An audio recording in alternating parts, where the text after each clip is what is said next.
Hey Spinster Society, it is me, Sadia Sanders of urbanspinster.com, where we are creating our own agenda, dispelling societal myths, and redefining the word spinster.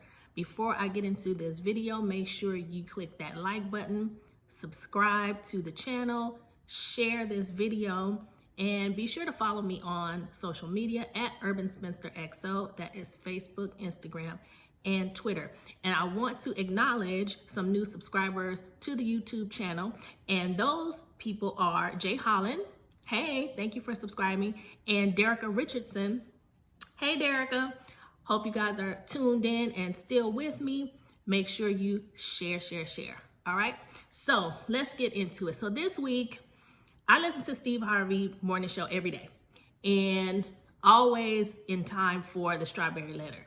So if you checked out a previous video, I gave my, I guess not really review, but my comments, my thoughts on that day's Strawberry Letter. So I just picked one that kind of stands out to me or resonates with me. So this one was about a young lady in her 30s who had gone to a chat room, done some online dating in her in-between time.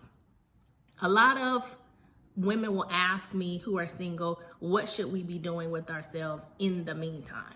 Well, when you're bored, that is when the devil is busy. What is that saying? Idle hands make or the devil's workshop or something to that effect. And that is actually true. I have usually dated people I shouldn't have been dating or talking to people I shouldn't have been talking to because I was bored. And I didn't really have any other outlet for entertainment. I went to work, came home. I might have some, girlfriends and stuff like that. But a lot of times you want the attention of a man as a heterosexual woman. And if you're not seeing anybody, that'll lead you down the path to internet dating, swiping left, swiping right, all that kind of stuff. So let me pull up the letter and I'm just gonna paraphrase. So this lady in her 30s, early 30s, was eager to meet a nice man and settle down one day. But in the meantime and in between time, she was keeping herself entertained in online chat rooms and online dating. I met a man that I paired perfectly with, and his profile said he was 6'2" and athletic. His picture was nice, but not really my type. Okay, let's stop right there. When someone is not your type, they seem nice, we're always pressured to, give it a chance, you're too picky. We hear that all the time. You're too picky, just see what they're talking about, XYZ. If someone is not your type or you're not really feeling a vibe or connection, then that's what it is. Don't waste time, move on. But when you're bored, you'll keep it going, okay? So, picture was nice, not really my type. We started chatting offline and would stay on the phone for hours. So she goes on to say that they started to sext, they started to send risque pictures of one another. Then this gentleman asked her for a video. So she obliges and takes the video. And I'm sure she was probably in all kind of nasty positions or whatever. But if you're gonna be sending people naked pics and videos, keep your face out of it. Let's do that, okay? So apparently she did not. And she kept wanting to FaceTime with this gentleman and he would refuse. Now, he's an older gentleman and I'm trying to think, did she say that originally? But we do find out this is an older guy. So anyway, he refuses to FaceTime. He's sending pictures, but probably body shots, I would assume. So he's keeping his face out of it. The picture that is online is a picture of his that is old. She finds that out later. So what she does, trying to catch him in a visual, because he's saying he does not want to, or making up excuses why he can't FaceTime or video chat, she sends him a FaceTime message on the phone. So now, when you're on the phone, sometimes you'll get that notification that you have a FaceTime trying to come through. He clearly didn't know how to ignore it. So he accepts the FaceTime and she gets to see what he looks like currently. This man is in his, got to be, she says, like 70, and he is a deacon at her church. This man also is a friend of her father's. So I guess when he realized that he was on FaceTime, he disconnected. But her question and why she was writing in was kind of, well, I don't want my father to know what I've been doing in my spare time. And this guy knows her father really well. But she wants to, check this dude because he knows who she is. He knew the whole time who she was. He catfished her.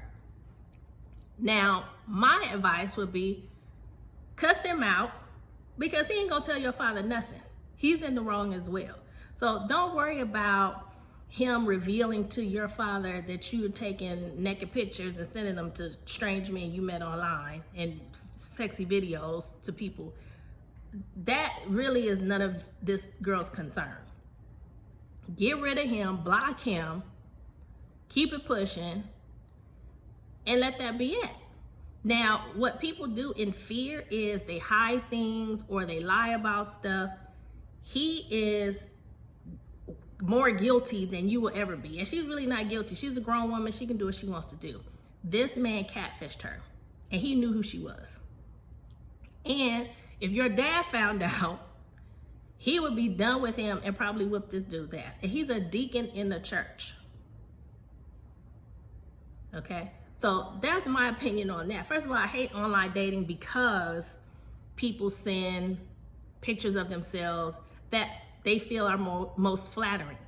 When they were younger, in shape, whatever, those are what they're gonna send. If they're not willing to video chat with you right away, and they're asking for naked pictures and all this kind of stuff, you already know what it is. Now she's sitting up here entertaining herself online. This is what you get when you entertain yourself online.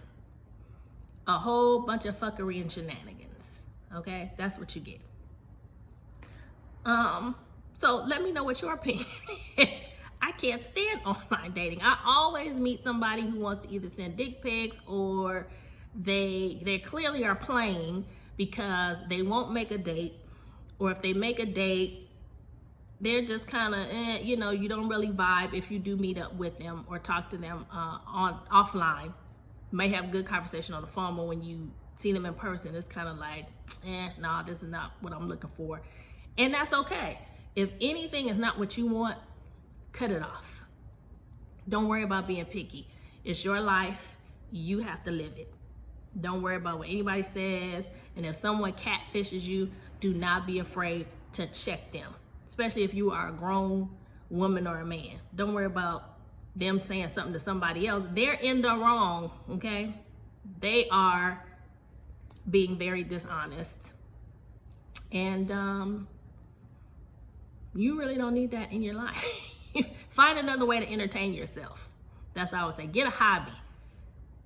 Find something that you like. Go back to school, read a book. I don't know. But this online bullshit, I cannot do it. It was something else that was going on that's what it was. So in LA, I don't know if you've heard on the news, of course we're still in a pandemic, but people here are into these mansion parties. So there have been several mansion parties that they can't really be shut down by law enforcement because they're in private homes. So if I go and rent a Airbnb and decide to have 100+ people there, there's nothing that law enforcement can do. The neighbors will call and complain about the noise and possibly the traffic on the street, but that's pretty much all they can do about that. So there have been 2 mansion parties that ended in someone being murdered. Things got out of hand. There was a shooting. One young man was killed maybe a week or 2 ago, as of me recording this video. And this week, I think it happened over this last weekend, a woman was killed, mother of 3 was killed at this mansion party. Now, y'all just stay home. I don't know what it is about these millennials and these what is it, Y's and Z's or whatever else. Stay your ass home. Come on.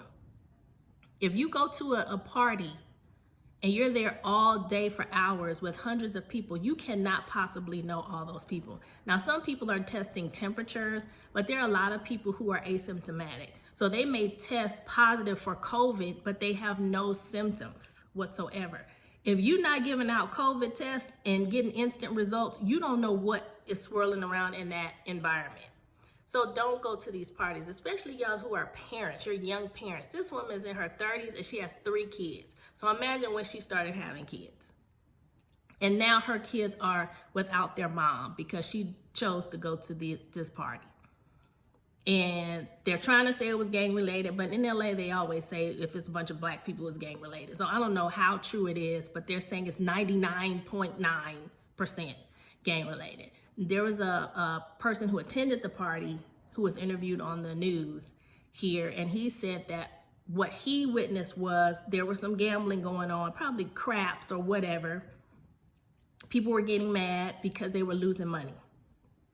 And then, the tensions rose and people got to arguing, and then it was like, well, I'm from here, I'm from there. When he says I'm from somewhere, that's usually gang activity, gang language. Well, I'm from this neighborhood, and well, you from that neighborhood or whatever.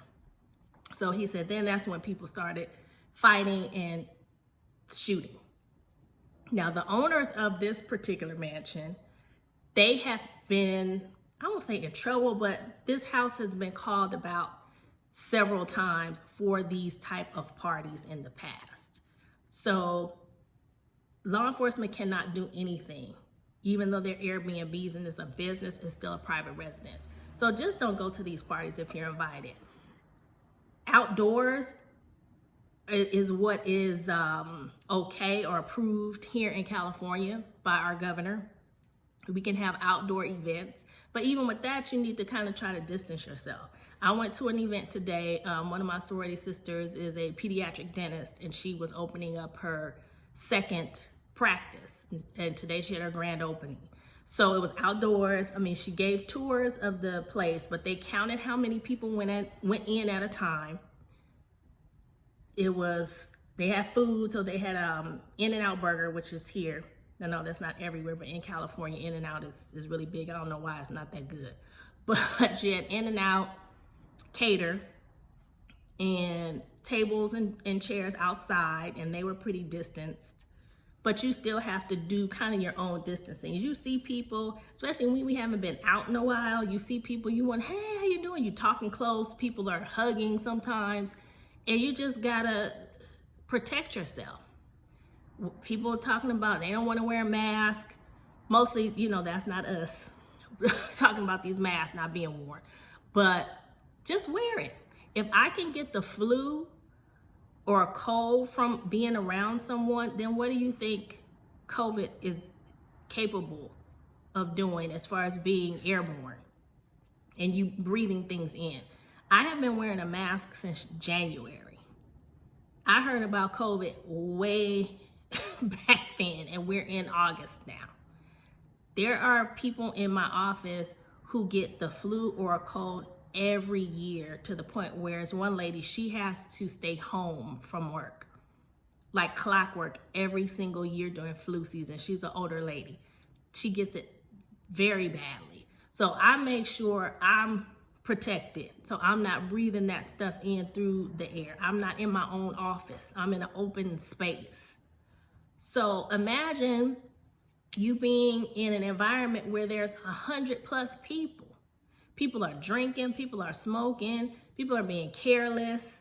Just do not place yourself in that environment, okay? Just please be careful.